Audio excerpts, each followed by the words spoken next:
En esta primera unidad intentaré simplificar un tema tan amplio como las evaluaciones internacionales. No olvides que en la zona de recursos de ayuda puedes encontrar diferentes enlaces, vídeos y documentación que facilita y amplía la información. Una de las muchas preguntas que os habréis hecho es: ¿por qué participamos en estudios internacionales? ¿Por qué cuando evalúan a nuestros alumnos no recibimos los resultados? ¿Por qué unos centros son evaluados con más frecuencia que otros? No os preocupéis, porque vamos a ir poco a poco para no dejar nada por el camino y así resolver todas las dudas. Las características más destacables de las evaluaciones internacionales buscan obtener datos de carácter nacional y observar su evolución a lo largo del tiempo, comparar los resultados españoles con los de otros países y contribuir al desarrollo de mejoras e innovaciones en educación. Vivimos, nos movemos y trabajamos en una sociedad globalizada y en constante cambio. La educación debe proporcionar todos los recursos que permiten adaptarse a situaciones cambiantes. Normalmente, cuando leemos informes u oímos hablar sobre evaluación en los medios de comunicación, nos sentimos desbordados con datos, siglas y términos que en algunas situaciones son complejos de entender. Por decirlo de otra forma, nos cuesta encajar las piezas. Podríamos localizar algunas siglas o incluso podemos despistarnos por culpa de algunas siglas. Esto no es PISA cuando hablamos de los informes. Para ir introduciéndonos en el mundo de la evaluación, cuento con la ayuda de los coordinadores nacionales de los estudios en España. Liz Cercadillo es la coordinadora nacional de PISA. PISA son las siglas Program for International Student Assessment del principal estudio comparativo internacional que existe ahora mismo en el mundo. Es un estudio promovido por la OCDE en el que están implicados 70 países, los 34 de la OCDE más el resto de países asociados. España participa en PISA desde su concepción en 2000 y continuamos haciéndola cada 3 años, es un estudio trienal en 2015. Las competencias en que se centra este estudio de evaluación de los niños de 15 años al finalizar su etapa de escolarización obligatoria, su etapa secundaria, son comprensión lectora como competencia lingüística, las matemáticas como competencia matemática y las ciencias, en un sentido amplio de ciencias que incluye biología, física, química, tecnología. Los recursos que produce PISA son enormes, son muy variados y son los que intentamos desde el Instituto Nacional de Evaluación Educativa difundir a todos los miembros de la comunidad educativa. Entre ellos los informes internacionales, bueno, esto solamente es el primer de los volúmenes, el informe nacional, publicamos también en cada edición de PISA, y los ítems liberados, todas las preguntas liberadas, para que los padres, los alumnos, los profesores, los directores de los centros escolares sepan cuáles son los límites, qué es lo que estamos midiendo, cuáles son los límites de esta evaluación. A partir de las 3 principales competencias, también PISA se está extendiendo a medir otro tipo de competencias como son la resolución de problemas, competencias metacognitivas como el aprender a aprender y competencias nuevas y desde luego muy de actualidad como la competencia financiera. Efectivamente, el informe PISA es muy importante, pero veremos también ahora de la mano de Javier García, el coordinador nacional del estudio TIMSS, ¿qué nos cuenta? El TIMSS es el estudio internacional de tendencias en matemáticas y ciencias. En España se pasa en cuarto de educación primaria y está dirigido por la Asociación Internacional de la Evaluación sobre el Logro Educativo. La IA trabaja en investigaciones educativas desde 1959 y es la pionera en este tipo de estudios.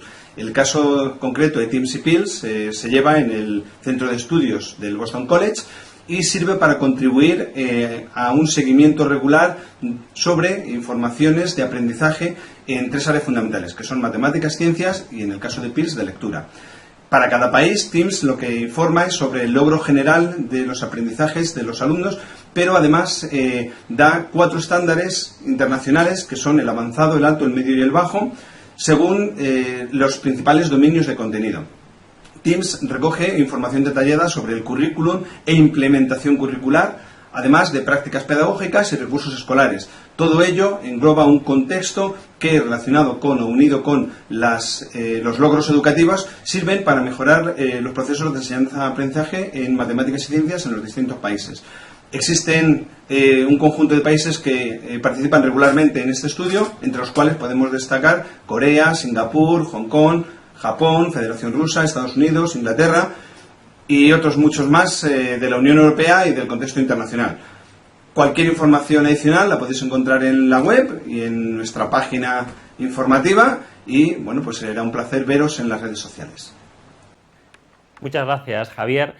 Además, Teams tiene otras modalidades, como por ejemplo Teams Advanced, que se realiza con alumnos de segundo de bachillerato. Veamos ahora el estudio PIRLS de comprensión lectora, contado de la mano de José María Sánchez. Es el Estudio Internacional de Progreso en Comprensión Lectora. Es un estudio que se aplica en España y en otros países. Es promovido por una organización internacional de evaluación educativa que se llama la IEA y se dirige a alumnos de entre 9 y 10 años. ¿Por qué justamente en esta edad? Y en el caso español están en cuarto de educación primaria. Pues es porque justo en ese momento los alumnos pasan de aprender a leer para aprender. Entonces es un momento muy adecuado para hacer este estudio. Nosotros utilizamos normalmente la lectura pues para informarnos, para aprender, para disfrutar, y los alumnos evidentemente también, sobre todo a partir de esa edad. Es por ello por lo que en este estudio tenemos un 50% de textos que son literarios y otro 50% son informativos. Y de hecho recomiendo que utilicéis mucho estos textos ítems liberados, incluso con vuestros alumnos, si son mayores o son más pequeños, incluso con vuestros hijos, porque son muy interesantes, podéis utilizarlos perfectamente. Estos textos suelen ser, en principio no suele parecer largos, entre 5 o 7 páginas, una cosa así, pero contienen muchos esquemas, contienen fotos y demás que ayudan en gran medida a motivar al niño a leerlo, que lo lea con gusto y que pueda sacarle provecho.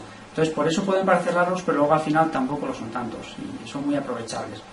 La última edición de este estudio fue en el año 2011, la siguiente va a ser el año 2016, y bueno, lo que os animo a partir de ahora es que participéis en los foros del curso del MOOC que estamos promoviendo, y también, por favor, utilizar el hashtag del curso. Muchas gracias, José María. Pero además de estos estudios podéis consultar en la zona de recursos mucha más información sobre todos ellos. Por ejemplo, TALIS, que es el cuestionario del profesorado, o PIAC, que mide la competencia en los adultos de los 16 a los 65 años. Os animo a que hagáis esa consulta. Y ahora vamos a comenzar de nuevo con las actividades. Me alegro de que ya estés aquí, Alba. Hola de nuevo. He estado escuchando todo lo que habéis comentado y me ha parecido muy interesante. De hecho, se me ha ocurrido una actividad. ¿Cuál? ¿Nos la podrías proponer? La actividad 1.4. ¿Qué te parece si inauguramos el foro del curso? Por ejemplo, haciendo una valoración sobre algún aspecto interesante de las evaluaciones, que se base en lo que nos han comentado los expertos. Bien, recuerda que hay información disponible en el apartado de recursos. ¿Ponemos un ejemplo? Déjame pensar. Pues se me ocurre, desde 2011, la próxima vez que PIRLS y Teams vuelvan a coincidir será en 2031. Pues la verdad es que no lo había pensado, pero es cierto. Yo creo que estaría bien tuitear la valoración con un ¿sabías qué? Empleando el hashtag del curso, Preguntas PISA. Genial. Entonces todo claro. Te dejo para que hagas tú las conclusiones y les expliques sobre la participación activa. Muchas gracias, David, y mucho ánimo a todos. Adiós, Alba. Es sencillo. Se trata de escribir una entrada en el foro del curso con algo que nos haya llamado la atención sobre las evaluaciones. Al menos una. Y para ir creando comunidad, tuitear a continuación esa reflexión en 140 caracteres. Hay que incluir el hashtag del curso Preguntas PISA. Por cierto, recordad que vuestra participación en los foros, tanto por comentarios propios como por los de otros compañeros, se verá recompensada. Ánimo y seguimos. Yo ya tengo en mente lo que pondré. Nos vemos en el foro y en Twitter. ¡Hasta pronto!